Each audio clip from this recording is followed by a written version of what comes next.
어린 양 예수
고등부 친구들 반갑습니다. 여러분 각자의 자리에서 예배드리고 있는 여러분들을 축복하고요.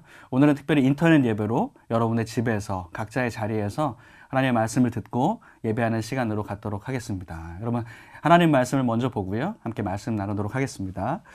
오늘 말씀은요. 아버지의 마음이라는 제목으로 요나서 4장 1절부터 4절까지의 말씀 볼 텐데요. 여러분 각자의 자리에 있지만 함께 하나님 말씀 읽어보도록 할까요? 제가 읽을 때 여러분 따라서 함께 말씀을 읽어보도록 하겠습니다. 요나서 4장 1절부터 4절까지의 말씀입니다. 요나가 매우 싫어하고 성내며 여호와께 기도하여 이르되 여호와여 내가 고국에 있을 때에 이러하겠다고 말씀하지 아니하셨나이까. 그러므로 내가 빨리 다시스로 도망하였사오니 주께서는 은혜로우시며 자비로우시며 노하기를 더디하시며 인애가 크시사 뜻을 돌이켜 재앙을 내리지 아니하시는 하나님이신 줄을 내가 알았음이니이다. 여호와의 원하건대 이제 내 생명을 거두어 가소서. 사는 것보다 죽는 것이 내게 나음이니이다 하니 여호와께서 이르시되 내가 성내는 것이 옳으냐 하시니라. 요나가 성읍에서 나아가서 그 성읍 동쪽에 앉아 거기서 자기를 위하여 초막을 짓고 그 성읍에 무슨 일이 일어났는가를 보려고 그 그늘 아래에 앉았더라. 아멘. 네, 여러분 이 시간에는 함께 말씀을 나누도록 하겠는데요. 특별히 요즘에 코로나19 때문에 여러분 염려도 많고 근심도 많은 이런 때인 것 같습니다. 여러분 특별히 이러한 때에 건강 주의하고요. 하지만 너무나 두려워하거나 염려할 필요는 없는 것 같아요. 최근에 지난주에도 보면 우리 친구들 가운데 제보가 막 들어옵니다. 우리 교회에서 약간 수상한 사람이 있는 거 아닙니까? 하면서 저한테 연락이 오기도 하는데요. 또 알아보니까 그러진 않더라고요. 여러분 이러한 때에 건강 또 위생 주의해야겠지만 또 막연한 두려움이나 염려도 여러분 하지 않았으면 좋겠습니다. 여러분 오늘 또 가정에서 이게 인터넷으로 예배 드리는데요. 이러한 기회를 통해서 우리가 예배가 얼마나 소중한지를 다시 한번 깨닫는 시간이 되었으면 합니다. 그리고 뿐만 아니라 우리 한 사람 한 사람은 주님의 몸된 교회이기 때문에 우리 가정에서 함께 부모님들과 예배 드리고 또 이렇게 온라인상에서 예배를 드리면서 내가 작은 할렐루야 교회로서 작은 고등부로서 하나님 앞에 예배 드리는 이 시간 되기를 간절히 축복하고 소망합니다. 여러분 목사님이 몇 년 전에 좀 이런 일이 있습니다. 목사님이 발 수술을 한 적이 있었는데요. 좀 시간이 좀 지났던 것 같아요. 제가 발목을 많이 다쳐서 수술을 하게 되었습니다. 그래서 한 일주일 정도 입원을 하게 되었고요. 회복하기까지 사실 한 두세 달 정도 동안 기부스를 하는 그런 시간을 보내었습니다. 제가 사실 태어나서 처음으로 병원에 입원하고 수술을 하게 되었었는데요. 그 시간을 보내면서 제가 많은 것을 좀 깨닫게 되었습니다. 그 병원에 입원하면서 사실 너무나 아팠거든요. 제가 사실 큰 수술이었습니다. 허리에 뼈를 띄워가지고 발에 이렇게 붙이고 이렇게 하는 수술이어서 큰 수술이었는데 너무나 고통스러운 그 경험들을 하고 또 여러분 수술해 본 친구들은 알겠지만 이렇게 베드에 누워가지고 이렇게 철컹철컹 위에 천장이 지나가는데 너무나 두렵기도 하고 수술 때 누웠을 때도 참 무서움 이런 것들을 좀 경험하게 되었습니다. 여러분 그때 제가 이 병원에 입원하고 있었는데요. 여러분 지금 집에 있는 것처럼 제가 그때 일주일 동안을 입원했으니까 병실에서 주일을 보내게 되었습니다.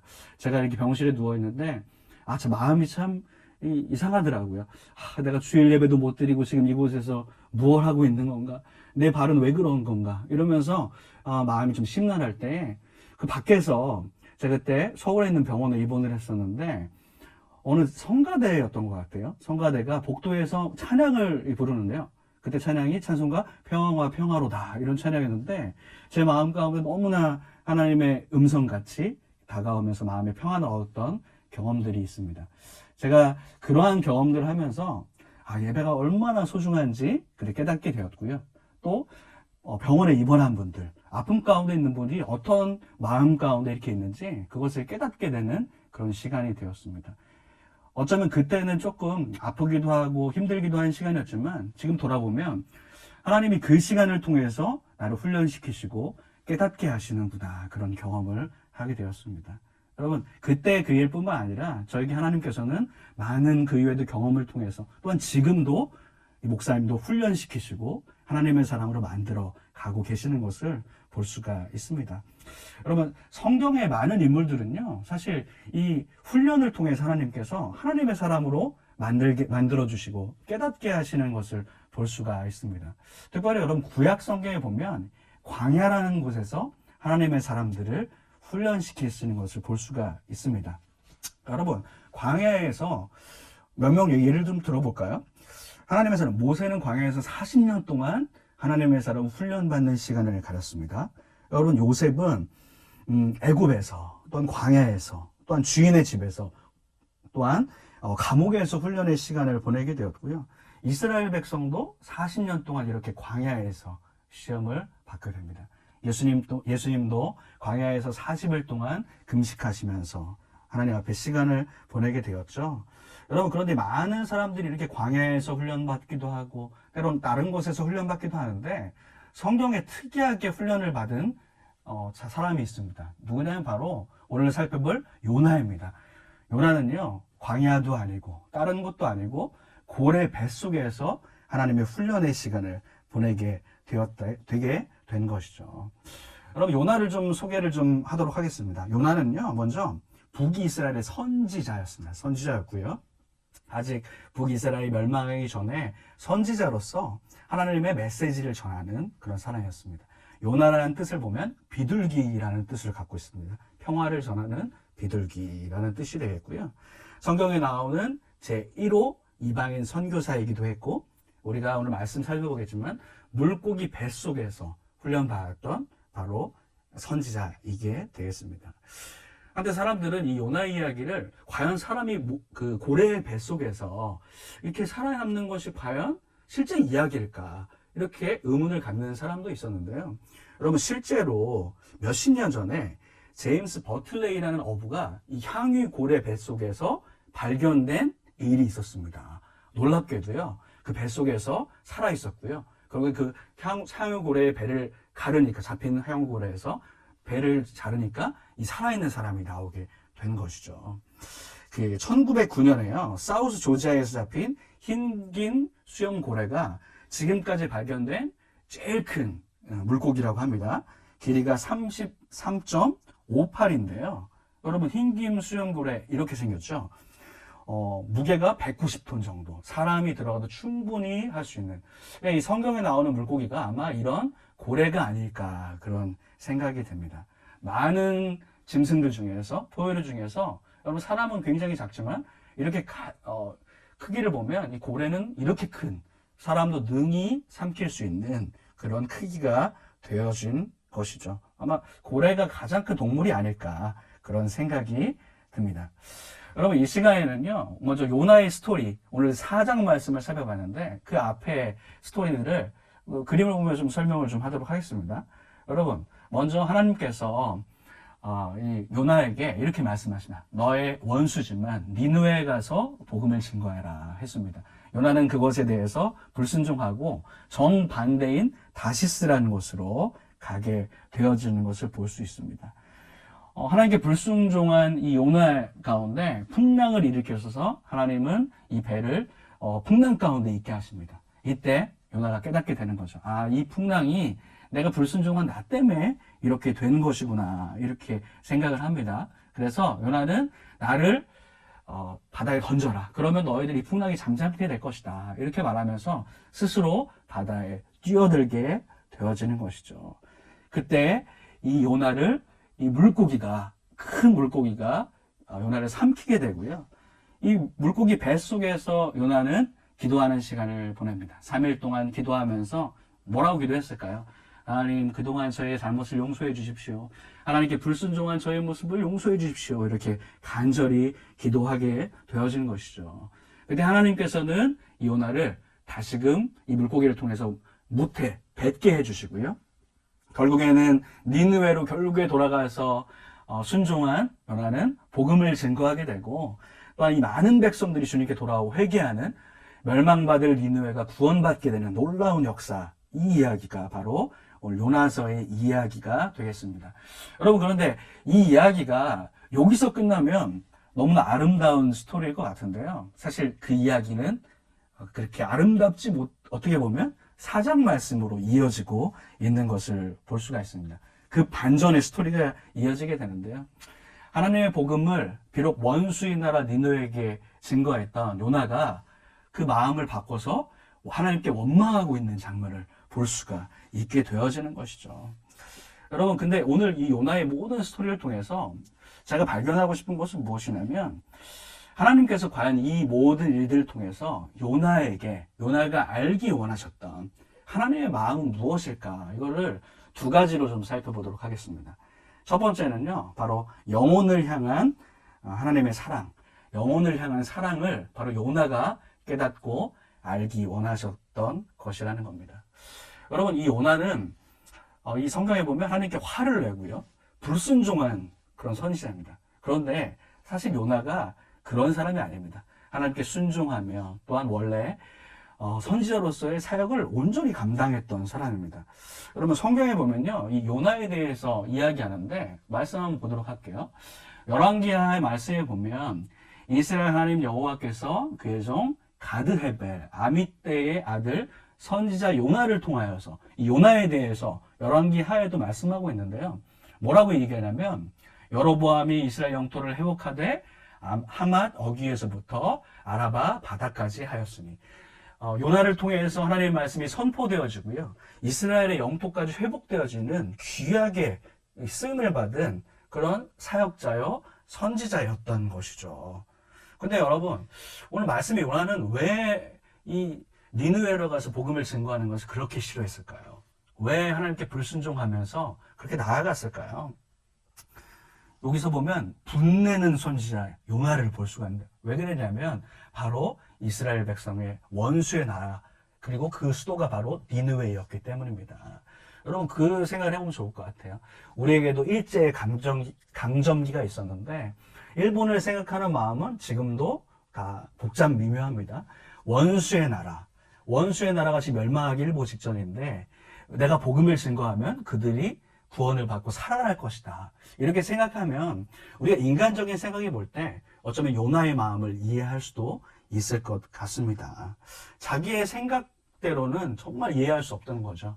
하나님, 이 원수된 니느웨, 악한 니느웨를 왜 하나님께서 살리려고 하십니까? 이렇게 원망하고 또 불순종하고 있는 그런 모습 가운데 하나님은 요나에게, 하지만 그 영혼도 내가 사랑하는 나의 자녀들이다, 이렇게 말씀하고 계시고, 그것을 바로 요나가 깨닫기를 원하셨던 것입니다. 하나님은 하나님의 피조물들을 회개할 기회를 주신다는 것입니다. 아무리 악하고 또한 아무리 나쁜 짓을 하더라도 그들이 회개하기를 바라시고, 또한 그것을 기다리시는 영혼을 향한 하나님 아버지의 마음을 요나에게도 가르쳐 주시길 원하시는 것입니다. 여러분, 그러면 두 번째입니다. 요나가 알기 원하셨던 하나님의 마음. 첫 번째는 영혼을 향한 사랑이었고요. 두 번째는 무엇일까요? 바로 한 영혼을 향한 사랑입니다. 여러분, 한번 따라해 볼까요? 시작. 한 영혼을 향한 사랑. 여러분, 이것을 바로 하나님께서는 요나에게 가르쳐 주고 계신데요. 이 한 영혼이라는 것은 누구냐면 바로 요나입니다. 하나님은 지금 요나를 향해서 주목하고 계시고, 요나에게 깨닫게 해주시기 위해서 많은 실물 교육을 우리 사장 가운데 시키고 계신 것을 볼 수가 있습니다. 여러분, 하나님은 어떤 분이십니까? 우주 만물을 지으시고 지금도 이 세상을 운영하시는 그 하나님이시죠.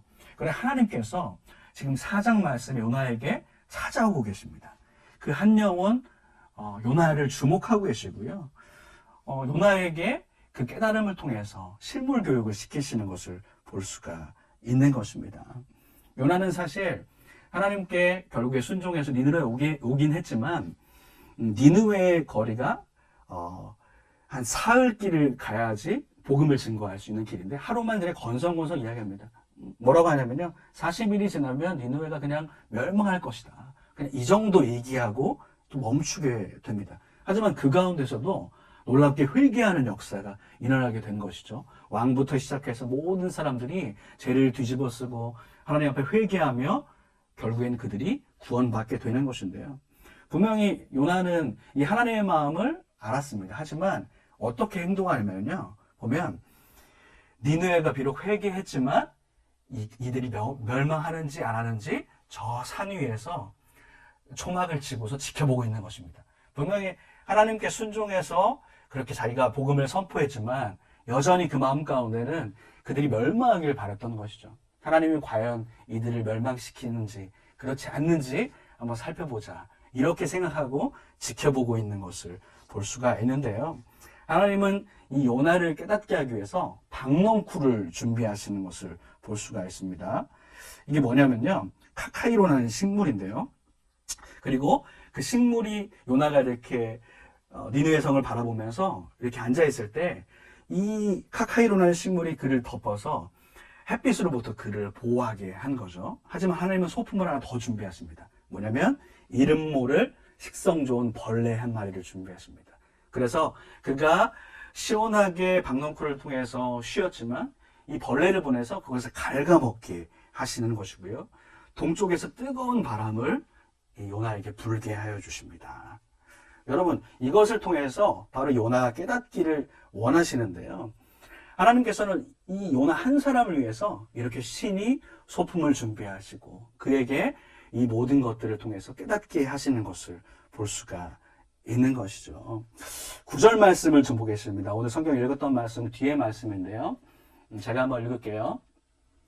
하나님이 요나에게 이르시되 내가 이 박넝쿨로 말미암아 성내는 것이 어찌 옳으냐 하시니 그가 대답하되 내가 성내어 죽기까지 할지라도 옳으니이다 하니라. 이렇게 말씀하고 있습니다. 여러분, 어떤 상황이냐면요. 이 박넝쿨을 통해서 그늘에 있던 이 요나가 벌레가 갉아먹게 되는 것입니다. 그때 분노하는 것입니다. 화를 내면서 성내는 선지자 바로 요나의 모습을 볼 수 있는데요. 그 다음 말씀에 보면 이 일도를 통해서 하나님께서 마지막에 이렇게 말씀하십니다. 여호와께서 이르시되 내가 수고도 아니하였고 재배도 아니하였고 하룻밤에 났다가 하룻밤에 말라버린 이 박넝쿨을 아꼈거든. 하물며 이 큰 성읍 니느웨에는 좌우를 분별하지 못하는 자가 12만여 명이요 가축도 많이 있나니 내가 어찌 아끼지 아니하겠느냐 하시니라. 이렇게 주님께서 말씀하고 있는 것을 볼 수가 있습니다. 이 박넝쿨 하나에도 지금 그가 조금 덥다고 해서 성내고 분내는 그런 요나의 모습을 통해서 너가 그 박넝쿨 하나도 아끼는데 하물며 내가 니느웨 이 수많은 사람들 비록 범죄하고 넘어질지라도 그들을 내가 아끼지 않겠느냐 이렇게 말씀하고 계시는 것입니다. 여러분, 하나님께서는요 이 요나 한 사람이 이 선지자이지만 하나님의 사랑을 아직 깨닫지 못하는 그 마음을 이 모든 것들을 통해서 그 요나에게 주목하시고 비록 하나님의 사람으로 만들어 가시는 과정을 이 요나서 4장의 이 모든 일들을 통해서 이루어 가고 계신다는 것입니다. 하나님께서는 요나에게 이렇게 말씀하시는 거죠. 내가 너를 얼마나 사랑하는지 네가 알고 있느냐. 나는 지금 너 요나, 너 한 사람에게 주목하고 있다. 너도 정말 나의 마음을 좀 알고 내가 이 많은 영혼들을 사랑하는 그 마음을 너도 좀 품지 않겠니? 이 한 영혼을 깨닫게 하기 위해서 하나님이 지금 찾아오셔서 말씀하고 계시는 것입니다. 여러분, 하나님께서는요, 지금 이 영상으로 예배드리는 여러분의 한 영혼 한 영혼을 주목하고 계십니다. 또한 사랑하고 계시고요. 여러분에게 모든 것을 주기 위해서 아낌없이 내어주시는 분이 바로 하나님 아버지시고 그것이 아버지 하나님의 마음이시라는 겁니다. 여러분, 이제 말씀을 좀 마무리하도록 하겠습니다. 여러분 알다시피 제가 사실 아빠가 된 지 얼마 안 됐죠. 지금 오늘로 39일째 이제 아빠가 되었습니다. 초보 아빠이기도 한데요. 그 어른들이 옛날에 뭐 그런 말씀 하시더라고요. 아이들 보면 눈에 넣어도 아프지 않다. 그리고 똥을 싸도 향기가 난다. 뭐 이렇게 이야기하는 분들이 있는데 제가 아직 그 단계까지는 이르지 못해서 아직 똥을 싸면 굉장히 냄새가 나고요. 눈에 넣으면 아직은 아플 것 같은 그런 아직 초보 아빠이기도 합니다. 그런데 여러분, 우리 아이를 볼 때마다 제가 항상 요즘 하는 말이 있습니다. 이렇게 안고서 아이고 내 새끼 뭐 이렇게 하거든요. 우리 아이를 보면 너무나 사랑스럽고 내 모든 것을 줄 수 있겠다. 그런 하나님 아버지의 마음을 제가 이 아이를 통해서 좀 보게 되어지는 겁니다. 여러분, 또 요즘에 또 그 예배에서 못 오니까 제가 한번 저희 아이 한번 사진 한번 보여주고 말씀을 좀 마무리할게요. 이름은 지안이라고 하고요. 평안함에 이르다 이렇게 해서 하는데요. 제가 오늘 아침에 막 사진을 찍어 왔습니다. 이렇게 생겼는데요. 제가 지난번에 얘기한 것처럼 저와 너무나 닮아가지고 참 걱정이 많은 우리 아이입니다. 그런데 여러분, 이 아이를 보면서 제가 하나님의 아버지의 마음을 또 다시 한번 깨닫고 배워가는 것을 볼 수가 있습니다. 제가 이렇게 바라보듯이 하나님께서는 여러분을 향해서 지금도 여러분에게 주목하고 계십니다. 여러분 지금 요즘에 염려가 많죠? 코로나19 때문에 두려워하는 마음도 있고 건강에 대한 염려도 있을 것입니다. 하지만 하나님께서는 여러분을 지켜보고 계시고 여러분을 안전하게 보호하시는 우리 아버지가 되십니다. 여러분 그 하나님께 우리의 삶을 맡겨드리면서 여러분 요즘에 집에서 있죠. 계약도 좀 미뤄지고 이런 시기에 이 하나님에 대해서 나를 사랑하신 하나님 아버지에 대해서 묵상하며 기도하는 시간으로 여러분 보내보지 않겠습니까? 그 하나님이 우리를 주목하듯이 우리도 주님을 향해서 바라보는 그런 마음과 삶으로 나아가기를 주님의 이름으로 여러분 축복합니다. 여러분 한 주간도 승리하길 바라고요. 주님께서 여러분 한 주간 삶 가운데 또한 오늘 이 시간 가운데 살아 역사하시고 인도하시는 우리의 사랑의 주님을 믿고 고백하기를 주님의 이름으로 축복합니다. 여러분 함께 기도하고 예배를 마치도록 하겠습니다. 사랑의 아버지 하나님 감사합니다. 우리 사랑하는 고등부 친구들 한 영혼 한 영혼을 주님 축복하여 주시고 인도하여 주시옵소서.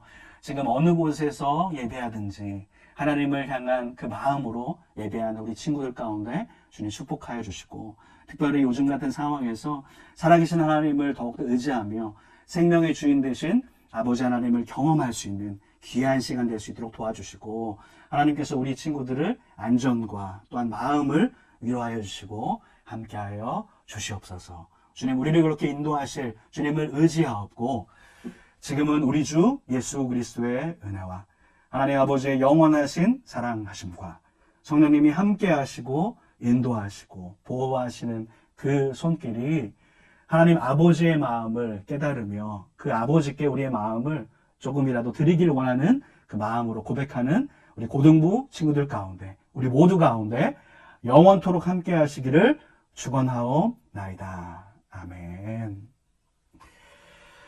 여러분 축복합니다. 건강하게 또 한 주간 보내고요. 다음에 곧 우리 또 보도록 하겠습니다. 여러분 승리하세요.